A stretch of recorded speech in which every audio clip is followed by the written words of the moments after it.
এ জীবনে আর বেমারের শেষ নেই। সো হ্যালো এভরিওয়ান, কেমন আছি তোমরা সবাই? আশা করছি সবাই ভালো আছো। তো আমি আবারও চলে আসলাম তোমাদের সাথে নতুন একটা মিনি ব্লগ নিয়ে।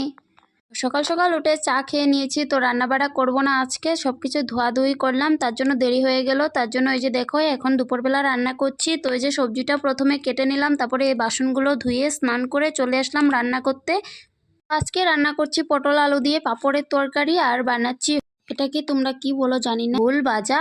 তো এই যে দেখো প্রথমে আলুটাকে সুন্দর করে ভেজে নিলাম, এখন এই যে ভাতে চাল দিয়ে দিচ্ছি, পটলটাকেও ভেজে নিয়েছি, পাঁপড় ভেজে নিয়েছি। তো এদিকটায় দেখো এই যে আমি ভাতে চাল দিয়ে দিচ্ছি, ভাবলাম ভাতটা হতে থাকুক, এদিকটায় আমি রান্নাটা চাপিয়ে দিই, অনেকটাই দেরি হয়ে গেছে দুপুরবেলা, সকালে যেহেতু খাইনি, ওষুধও খাইনি।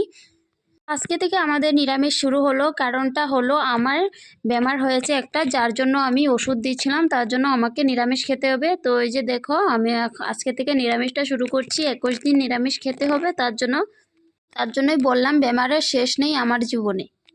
তোমরা তো জানোই আমার আরেকটা বেমার হয়েছে, তো এখন আরেকটা বেমার হয়েছে, জানি না কি করব, আমার জীবনে বেমারের শেষ নেই, আমার শেষ কি আছে আমি নিজেই জানি না। তো দিকটায় দেখো এই যে মশলাটা কষিয়ে নিয়েছি, প্রথমে ফুলটাকে ভেজে নিলাম, এখন পাঁপড়গুলোকে সুন্দর করে ভেঙে নিচ্ছি, এই যে সবজিটা দিয়ে দিলাম, মশলা কষানো হয়ে গেছে, এখন এই যে জল দিয়ে দিলাম।